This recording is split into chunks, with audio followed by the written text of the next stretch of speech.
সাইদ হত্যা মামলার অভিযোগ নিয়েছেন ট্রাইব্যুনাল। সাবেক প্রক্টর সহ ২৬ জনের বিরুদ্ধে গ্রেপ্তারি পরোয়ানা আমলে। যারা পিআর পদ্ধতিতে নির্বাচন চায় তারা গণতন্ত্রের পক্ষের শক্তি নয়, মন্তব্য মঈন খানের। ভোট বানচালের ষড়যন্ত্রের অভিযোগ। মুরাদনগরে নারী ধর্ষণের ঘটনা সাজানো, দাবি আসামির পরিবারের পরকীয়ার সম্পর্ক ছিল বলছেন স্থানীয়রা। এবং বায়ু দূষণ রোধে সড়কে চলবে না মেয়াদোত্তীর্ণ গাড়ি, বললেন পরিবেশ উপদেষ্টা। অক্টোবরের মধ্যে ভাঙাচোরা রাস্তা সংস্কার।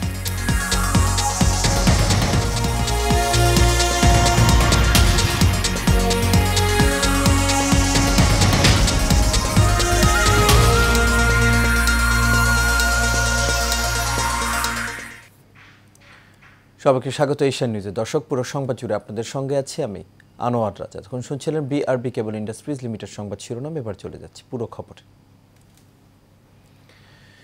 জুলাই আন্দোলনের প্রতীক শহীদ আবু সাইদ হত্যা মামলার আনুষ্ঠানিক অভিযোগ আমলে নিয়ে পলাতক বেগম রোকেয়া বিশ্ববিদ্যালয়ের সাবেক ভিসি হাসিবুর সহ ২৬ জনের বিরুদ্ধে গ্রেপ্তারি পরোয়ানা জারি করেছে আন্তর্জাতিক অপরাধ ট্রাইব্যুনাল ২।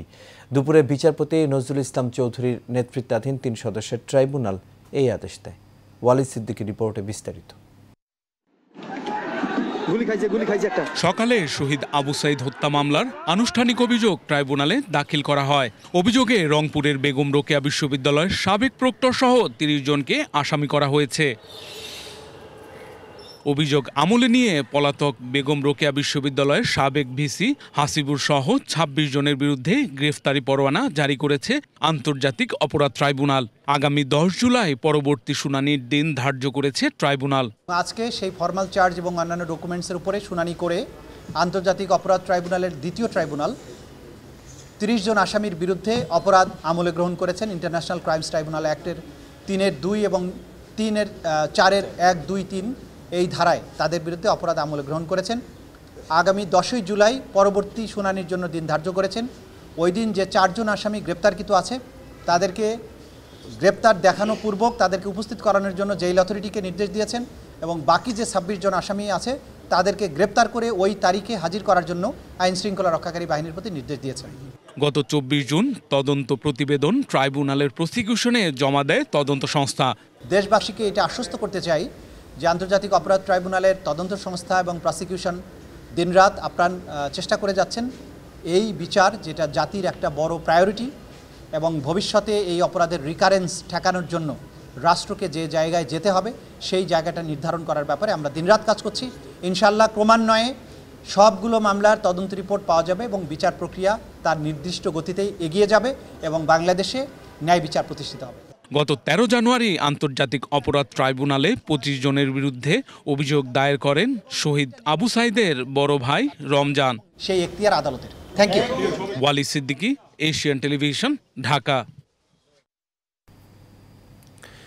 কুমিল্লার মুরাদনগরে হিন্দু নারীকে কথিত ধর্ষণের ঘটনা বেরিয়ে এসেছে ভিন্ন কথা। এই ঘটনায় আটক মূল আসামি ফজর আলী বিএনপির রাজনীতির সাথে জড়িত নন। সেখানে প্রকৃতপক্ষে কোনো ধর্ষণের ঘটনাও ঘটেনি, বরং ঘটনার সাথে জড়িত নারীর সঙ্গে ফজর আলীর পরকীয়া সম্পর্ক ছিল। তারই জের ধরে ২৬ জুন রাতের এই ঘটনা। কিন্তু সুযোগ সন্ধানীদের কেউ কেউ একে সংখ্যালঘু নির্যাতন হিসেবে অপপ্রচার চালিয়েছে, আবার কেউ কেউ রাজনৈতিক রং লাগিয়েছে। কুমিল্লা প্রতিনিধি আজিজুল হকের রিপোর্ট জানাচ্ছেন জাবারুন নূর। কুমিল্লার মুরাদনগরে হিন্দু নারীকে ধর্ষণের অভিযোগ উঠেছে ফজর আলী নামের এক মুসলিম যুবকের বিরুদ্ধে। ওই ঘটনার একটি ভিডিও সামাজিক যোগাযোগ মাধ্যমে ভাইরাল হলে বিভিন্ন মহলে শুরু হয় তোলপাড়। পরে এ ঘটনায় মামলা হলে পুলিশ অভিযুক্ত ফজর আলীকে আটক করে। তবে এ বিষয়ে ভিকটিম ও স্থানীয়দের সাথে কথা বলে জানা যায় ভিন্ন কথা। তারা জানান, ফজর আলীর সাথে ভুক্তভোগী নারীর ছিল পরকীয়া সম্পর্ক। ফজর আলীর সাথে ভিকটিম পরিবারের আর্থিক লেনদেনের কারণে প্রায়ই তাদের বাড়িতে যেতেন ফজর আলী। নাম্বার দেওয়ার পরে আমি ফোন দিচ্ছি, আমি বলছি ফোন দেন ভাই, আমি বোন। হ্যাঁ বলছে, আপনি কে? তা আমি কই আমি আপনের বোন। ও তো চিনছি, কে লেগে? আমি কই আমার মায়ের বলে টাকা দিচ্ছে। কই হয় আমি আমার মারে টাকা কি দিবেন কি দিতেন না? আমি টাকা তো ফাইনে আছেন, ফাইলে তোমার মারে নিয়ে দিই আমি বাড়িতে নিয়ে। বৃহস্পতিবারে রাত্রে 11:30 বাজে ফজর আলী দরজা তাইছে। আমার পরে আমার মা আমার বাবা গেছে একটা অনুষ্ঠান হয়েছিল, এই অনুষ্ঠানে গেছে আর আমার দুটো বাচ্চা ছেলে মেয়ে আছে ঘুমাই গেছে, শুধু আমি একলা করে মেয়েছি, আর কেউই নাই গা। আশেপাশে গড়ও নাই যে একটা চেয়ার দিলে মানুষ আসবে। পরে হেঁটে দরজাটা আসছে, আসার পরে আমার দরজা ঢাকা দিচ্ছে। আমি কিছু খেয়ে খাইনি। আমি কই আপনি কেন, মানে জোরে ডাকাইতে ডাকাইতে হেঁটে দরজা খিলিছে, হস হেঁটে জোরে ডাকা দিচ্ছে, খেয়ে গেছে, খিলি হয়ে গেছে। পরে মনে করেন দূষিত হচ্ছে, আমি সবকিছু খুলে লাগছি। খোলার পরে 2-3 মিনিটও হয়নি, কিন্তু ওই 8-10 জন মানুষ আইসা পড়ছে, আইসা দুজনের মারছে। আর কড়া পোলা পাইতাইয়া ভিডিও ছাইড়া দিচ্ছে। টাকা লেনদেনের কথা স্বীকার করে ওই নারীর পরিবার জানায়, বৃহস্পতিবারের ঘটনার সময় তারা ছিলেন পাশের বাড়িতে। ভিতরে গিয়ে মারধর করা শুরু করছে। এরপর আমি ঘরের ভিতরে গেছি, গিয়া সাইডা এমনি বরাবর গেছি আর আইছি, কোনো সুযোগ পাইছি না। এরপর তারা আমার মারতাছে, যেটা আমি কান্দা গিয়ে আমি ঘুরেছি। বিয়ার আগে যিনি আনছি আপনার লাভের উঠছে, আমি 50,000 দেন বিয়ার কাজ ছাড়লে আপনার দিলাম। এই দেখি যদিও ফজর আলীর পরিবারের দাবি, ছেলেকে টাকা দেওয়ার কথা বলে ডেকে নিয়ে পরিকল্পিতভাবে এই ঘটনা ঘটানো হয়েছে। মাইয়ার ফোন করে নিচে টাকা দিব, এই মাইয়ার তারা সল্লা দিয়া তারা টাকা পয়সা দিয়া তারা রান্না তো মাইর খাওয়াইছে। না, এটা দর্শন না, এটা এলাকাবাসী জানে, এলাকার সমস্ত সাধারণ মানুষও জানে এটা একটি পরকীয়া। তো সকলের প্রতি একটা মেসেজ থাকবে, সব তো যায় না, সঠিক তথ্য যায় না, তারপর আপনারা এগুলো পোস্ট শেয়ার করবেন এবং পোস্ট করবেন। ধর্মীয়ভাবে অন্য ধর্মের মানুষদের কাছে মুসলমান ধর্মকে বিকৃত করার জন্য, নস্যাৎ করার জন্য যদি করে থাকে তাদেরকে আইনের আওতায় আনা উচিত। এদিকে ঘটনার সুষ্ঠু তদন্ত করা হবে বলে জানান উপজেলা নির্বাহী অফিসার ও পুলিশ সুপার। ওনার শ্বশুরবাড়ি থেকে বাপের বাড়ি আসছিলেন এবং গত পরশুদিন রাতে এই ঘটনা ঘটে এবং এলাকার কিছু লোক সেটা জানতে পেরে ফজর আলীকে মারধর করে এবং এক পর্যায়ে সে পালিয়ে যায়। পরবর্তীতে পুলিশ সংবাদ পেয়ে দ্রুত ঘটনাস্থলে যায় এবং বিষয়টা তদন্তের জন্য আইনগত ব্যবস্থা গ্রহণ করে। সুষ্ঠু তদন্ত করে ঘটনার প্রকৃত তথ্য উদ্ঘাটনের দাবি এলাকাবাসীর। জামালুন নূর, এশিয়ান টেলিভিশন।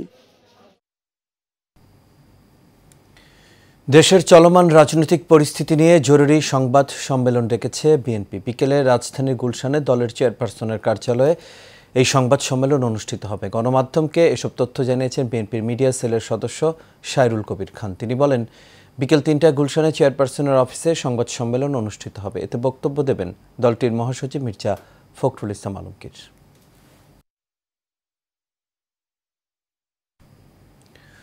বায়ু দূষণ রোধে রাজধানীতে চলাচলকারী পুরনো বাসগুলোর বিরুদ্ধে শিগগিরই অভিযান চালানো হবে বলে জানিয়েছেন পরিবেশ উপদেষ্টা সৈয়দা রিজওয়ানা হাসান। এই কাজে বাংলাদেশ সড়ক পরিবহন কর্তৃপক্ষকে সঙ্গে নিয়ে অভিযান পরিচালনার প্রস্তুতি নেওয়া হচ্ছে বলেও জানান তিনি। সকালে সচিবালয়ে চীনের একটি বিশেষজ্ঞ দলের সঙ্গে বায়ু দূষণ বিষয়ক মতবিনিময় সভা শেষে সাংবাদিকদের এসব তথ্য জানান উপদেষ্টা। তিনি বলেন, বায়ু দূষণ নিয়ন্ত্রণে মন্ত্রণালয় স্বল্প, মধ্যম ও দীর্ঘমেয়াদী পরিকল্পনা নিয়েছে। পুরনো ও পরিবেশ বিপজ্জনক যানবাহন নিয়ন্ত্রণে শিগগিরই কঠোর অভিযান হবে। এ সময় তিনি নির্মাণ সামগ্রী পরিবহনের ক্ষেত্রে নির্দেশনা দিয়ে বলেন, বালু পরিবহনের সময় অবশ্যই ঢেকে রাখতে হবে যাতে ধুলাবালি ছড়াতে না পারে। তিনি আরও জানান, শীত মৌসুম শুরুর আগেই শহরের ভাঙাচোরা রাস্তা মেরামতের কাজ শেষ করতে হবে।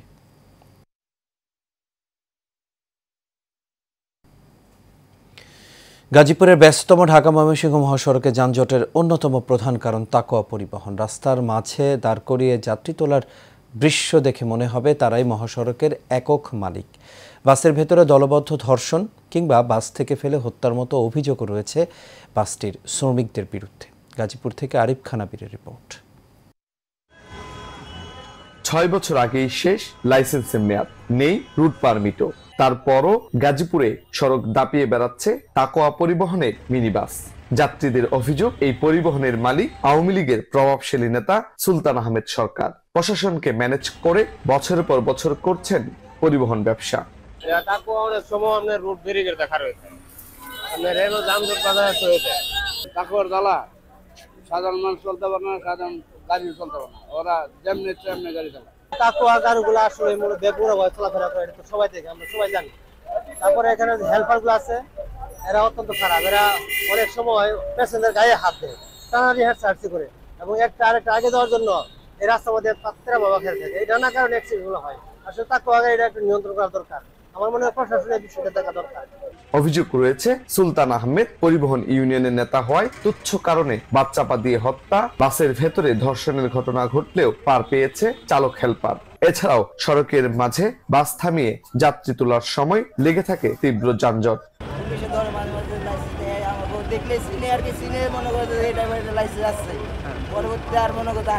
ড্রাইভিং লাইসেন্স আছে? কোথায় লাগবে না? আপনার ড্রাইভিং লাইসেন্স কোথায়? কোথায়? বাসায় একটির জন্য বার করছি তো। আপনার তো ড্রাইভিং লাইসেন্স নাই, দেখান দেখান। এদিকে রুট পারমিট ও ড্রাইভিং লাইসেন্স ছাড়া যানবাহন চলতে না দেওয়ার হুঁশিয়ারি পুলিশের এই কর্মকর্তার। পুলিশের সাথে সম্পৃক্ত থেকে কিংবা স্থানীয় লোকজনদের সাথে সম্পৃক্ত থেকে তারা এই ধরনের অনৈতিক কার্যক্রম করে, সেটাও কঠোর হস্তে দমন করা হবে। আমি একই সাথে দুইটা কাজ করতে চাই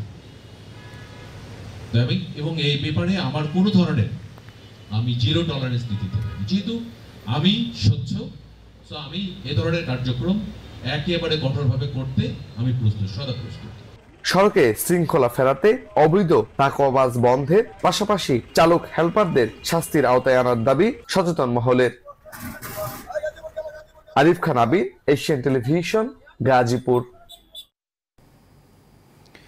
জাতীয় রাজস্ব বোর্ডের চেয়ারম্যান মোহাম্মদ আব্দুর রহমান খান বলেছেন, অতীতের ভুল থেকে শিক্ষা নিয়ে সবাইকে রাষ্ট্রীয় স্বার্থে আরও দায়িত্বশীল হতে হবে। তিনি আশা প্রকাশ করেছেন ভবিষ্যতে এনবিআরকে আর এমন সংকটপূর্ণ পরিস্থিতির মুখোমুখি হতে হবে না। আজ এনবিআর ভবনে সাংবাদিকদের সঙ্গে আলাপকালে তিনি বলেন, কিছুটা হোঁচট খেয়েছি কয়দিনের কার্যক্রমে। তিনি জানান, সকাল পর্যন্ত চলতি অর্থবছরে রাজস্ব আদায়ের পরিমাণ দাঁড়িয়েছে 3,60,000 কোটি টাকারও বেশি। তিনি আশাবাদী গত বছরের চেয়ে এবার রাজস্ব বেশি আদায় হবে। বিগত এক সপ্তাহ ধরে চেয়ারম্যানের অপসারণের জন্য আন্দোলন করেছে এনবিআর সংস্কার ঐক্য পরিষদ। সরকারের কঠোর পদক্ষেপে গতকাল আন্দোলন প্রত্যাহার করে সংগঠনটি। এনবিআরে শুরু হয়েছে স্বাভাবিক কার্যক্রম।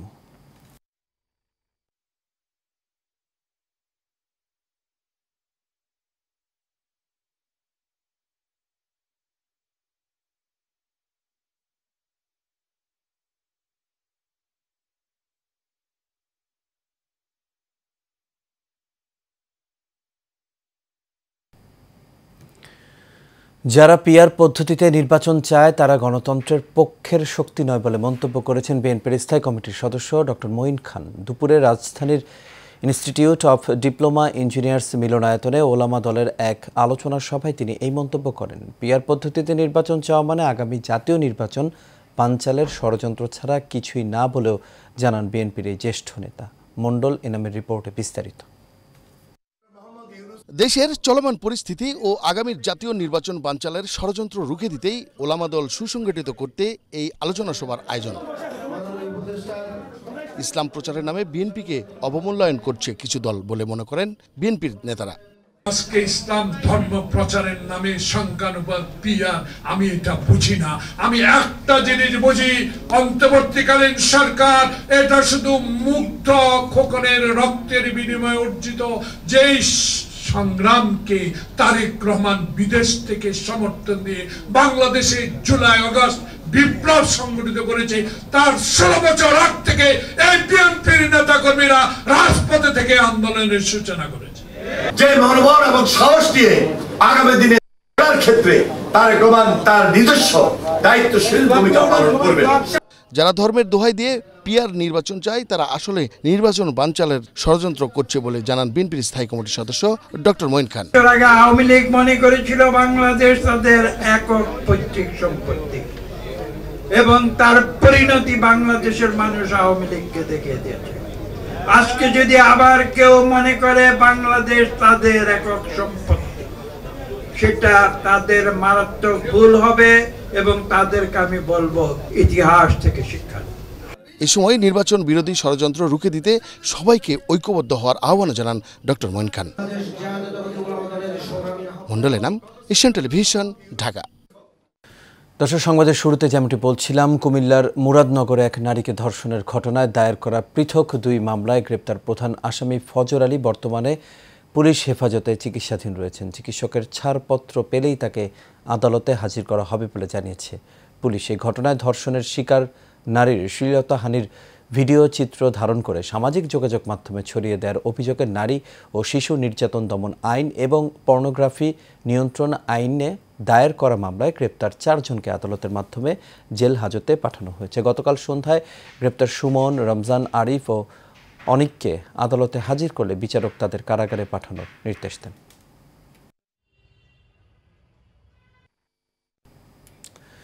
এবার সারা বাংলার খবর। খুলনা সাতক্ষীরা মহাসড়কে সড়ক দুর্ঘটনায় 2 জন নিহত হয়েছেন। এতে আহত হয়েছেন আরও 3 জন। সকাল 9:30টার দিকে হরিণটানা থানার হোগলাডাঙ্গা এলাকায় এই ঘটনা ঘটে। পুলিশ জানায়, হোগলাডাঙ্গা মোড়ে দাঁড়িয়ে থাকা একটি ইজি বাইকে খুলনাগামী যাত্রী তুলছিলেন চালক। এ সময় পেছন থেকে আসা গ্যাস সিলিন্ডারবাহী একটি ট্রাক নিয়ন্ত্রণ হারিয়ে ইজি বাইককে ধাক্কা দেয়। এতে ঘটনাস্থলেই মারা যায় রায়হান নামে এক শিশু। এ সময় আহত হয় আরও 4 যাত্রী। পরে তাদের উদ্ধার করে হাসপাতালে নেয়ার পথে মারা যায় জুয়েল বাবু নামের আরও একজন। আহত 3 জনকে খুলনা মেডিকেল কলেজ হাসপাতালে ভর্তি করা হয়েছে। বগুড়ার শাহজাহানপুরে উপজেলার ক্যান্টনমেন্টের লেক থেকে ঢাকা বিশ্ববিদ্যালয়ের শিক্ষার্থী হাসিন রায়হান সৌমিকের লাশ উদ্ধার করেছে পুলিশ। স্থানীয়রা ঢাকা বগুড়া মহাসড়ক সংলগ্ন ক্যান্টনমেন্ট পুকুরে লাশ ভাসতে দেখেন। পরে সেনাবাহিনী ও শাহজাহানপুর থানা পুলিশকে খবর দেওয়া হয়। পুলিশ ও সেনা সদস্যরা ঘটনাস্থলে গিয়ে লাশ উদ্ধার করেন। শাহজাহানপুর থানার ভারপ্রাপ্ত কর্মকর্তা শফিকুল ইসলাম জানান, সৌমিক 3 দিন নিখোঁজ ছিলেন। লাশ ময়নাতদন্তের জন্য শহীদ জিয়াউর রহমান মেডিকেল কলেজ হাসপাতালের মর্গে পাঠানো হয়েছে।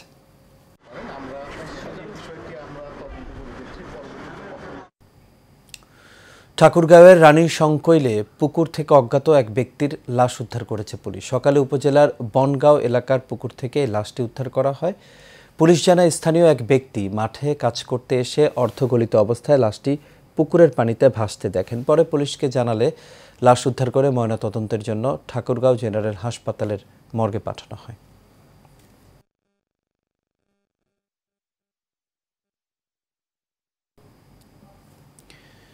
জয়পুরহাটের কালাইলে শ্যালকের ছুরিকাঘাতে ভগ্নিপতি সাইফুলের মৃত্যু হয়েছে।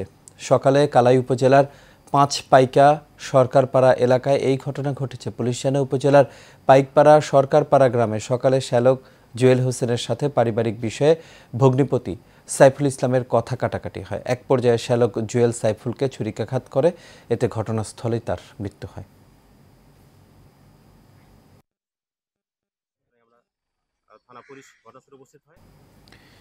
কুড়িগ্রামে রৌমারীতে মাদকসহ রফিকুল ইসলাম রফিক নামে এক মাদক ব্যবসায়ীকে আটক করেছে পুলিশ 22,100 পিস ইয়াবাসহ।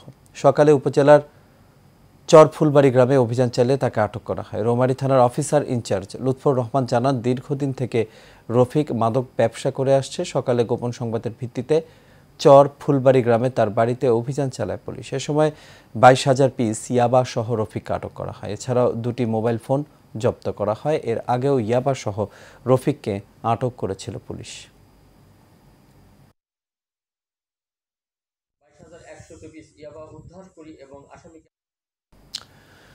গাইবান্ধা জাতীয় নাগরিক পার্টির পরিচিতি সভা অনুষ্ঠিত হয়েছে। জেলা শিল্পকলা একাডেমির হলরুমে এই পরিচিতি সভা অনুষ্ঠিত হয়। সভায় গাইবান্ধা জেলা ও সকল নবগঠিত উপজেলা সমন্বয় কমিটির নেতৃবৃন্দরা অংশগ্রহণ করেন। এ সময় সভায় বক্তব্য রাখেন জাতীয় নাগরিক পার্টির গাইবান্ধা জেলার প্রধান সমন্বয়ক নাজমুল হাসান সোহাগ, যুগ্ম সমন্বয়ক ফিহাদুর রহমান দিবস, রাশেদুল ইসলাম জুয়েল, মাহমুদ মোত্তাকিম সহ আরও অনেকেই।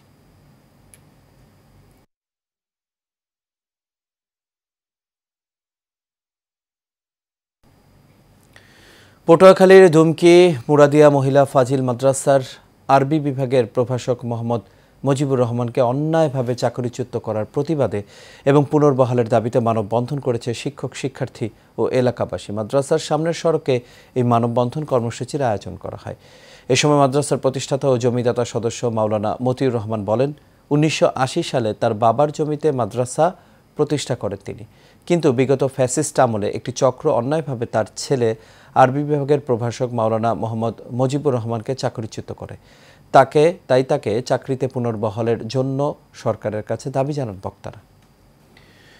সুবাস্তু নজর ভ্যালি শপিং মলের অনিয়ম ও দুর্নীতির বিরুদ্ধে সুবাস্তু নজর ভ্যালি ব্যবসায়ী ঐক্য পরিষদের মানববন্ধন অনুষ্ঠিত হয়েছে। সুবাস্তু মার্কেট ব্যবসায়ীদের 7 দফা দাবিতে এই মানববন্ধন অনুষ্ঠিত হয়। ব্যবসায়ীরা বলেন, সুবাস্তুর গত মার্কেট কমিটিতে যারা রয়েছেন তারা দীর্ঘদিন যাবৎ নানা দুর্নীতি অনিয়ম করে আসছেন, ফলে ব্যবসায়ীরা বিভিন্ন সুযোগ সুবিধা থেকে বঞ্চিত। এই সময় তারা আগের কমিটি বিলুপ্ত করে নতুন কমিটি করার দাবি জানান। তবে অনিয়মের অভিযোগ অস্বীকার করেছে বর্তমান কমিটি।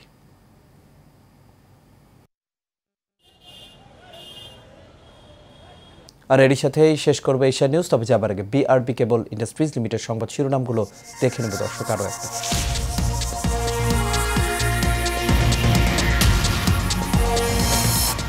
আবু সাইদ হত্যা মামলার অভিযোগ আমলে নিয়েছে ট্রাইব্যুনাল। সাবেক প্রক্টর সহ 26 জনের বিরুদ্ধে গ্রেপ্তারি পরোয়ানা। যারা পিআর পদ্ধতিতে নির্বাচন চায় তারা গণতন্ত্রের পক্ষের শক্তি নয়, মন্তব্য মঈন খানের ভোট বানচালের ষড়যন্ত্রের অভিযোগ। মুরাদনগরে নারী ধর্ষণের ঘটনা সাজানো, দাবি আসামির পরিবারের পরকীয়ার সম্পর্ক ছিল বলছেন স্থানীয়রা। এবং বায়ু দূষণ রোধে সড়কে চলবে না মেয়াদোত্তীর্ণ গাড়ি, বললেন পরিবেশ উপদেষ্টা। অক্টোবরের মধ্যে ভাঙাচোরা রাস্তা সংস্কার। দর্শক, এই ছিল আমাদের এখনকার আয়োজনে। আমাদের পরবর্তী সংবাদ দেখার আমন্ত্রণ রইল। এতক্ষণ সাথে থাকার জন্য সবাইকে ধন্যবাদ।